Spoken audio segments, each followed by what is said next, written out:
Hi, my name is Charles Edwards, and I am doing a screencast review on ASCD Radio Podcast, joined by Allison Rodman, the author of Personalized Professional Development, Elevating Teacher Voice.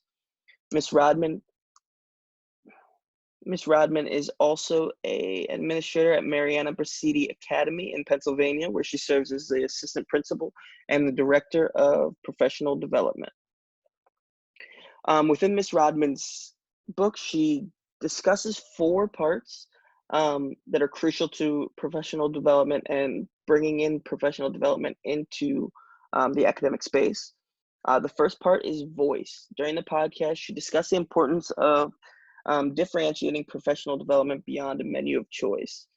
She talked about looking at other components like what time works best for the educator, what platform works best. How do they measure their own learning, and how can they add ownership to their learning? So looking at this, a newly hired teacher may learn or may pick up the information within the district a little bit differently than a veteran teacher in the district. So just looking at those categories and knowing that one size does not fit all when it comes to professional development.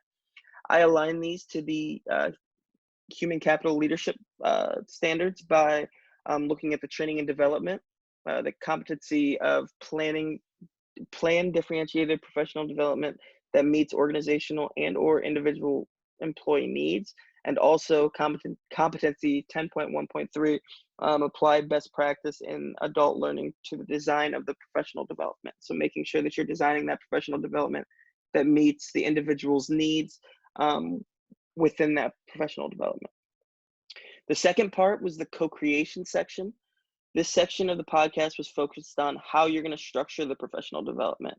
While some require explicit instruction, others may need to be thought out critically. What is this PD? Who is the audience you're trying to reach?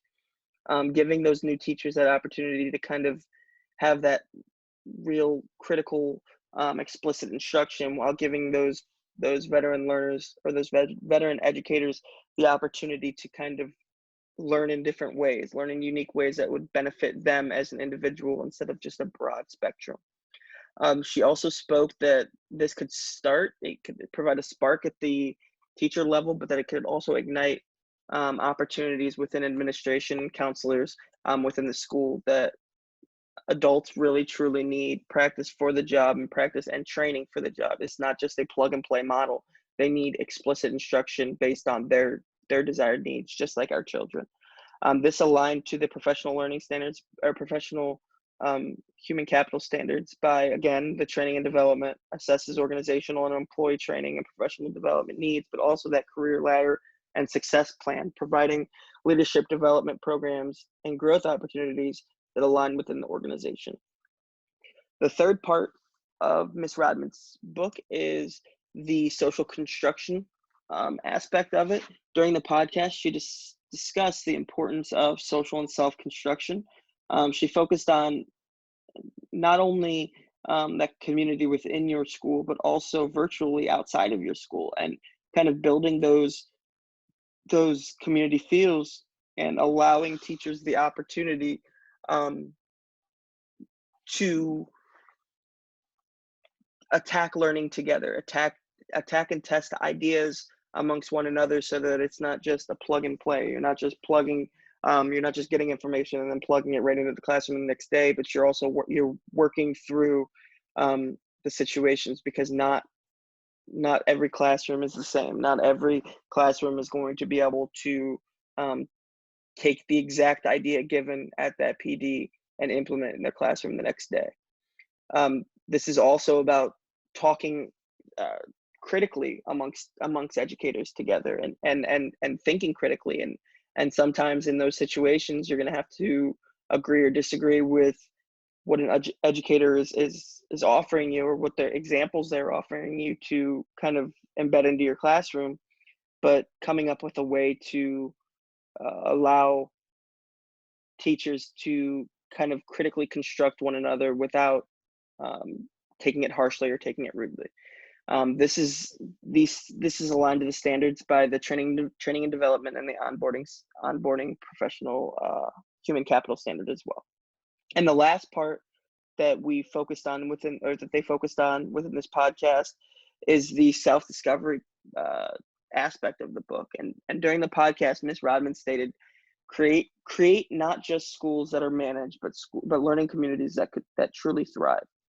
I thought that this was very very interesting, because it gave you the perspective that we're not just wanting to educate our children, but we're wanting to educate our communities. We're wanting to provide the learning community the best opportunity to grow and the best opportunity to be successful.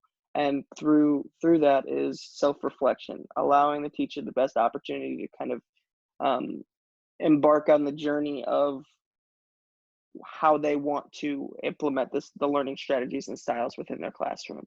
This aligns to the strategies aligns to the standard by the organizational culture, maintain a safe and professional environment, because while yes, this is about self-discovery of the teacher, it also, you want to give them that the reward system. You want to let them self-reflect, but also provide them that opportunity to feel confident and successful when they are self-reflecting. So just to recap, this podcast hit the 4 major components of Ms. Rodman's book. It was the voice, considering the educational thoughts. Don't create a menu for success. Evaluate and take into consideration the teacher as a well-rounded individual. 2, co-creation, allowing teachers to think critically and providing professional development that gives them that aspect of critical thinking. The social construction, providing them that opportunity to kind of collaborate amongst a community and not just by the individual.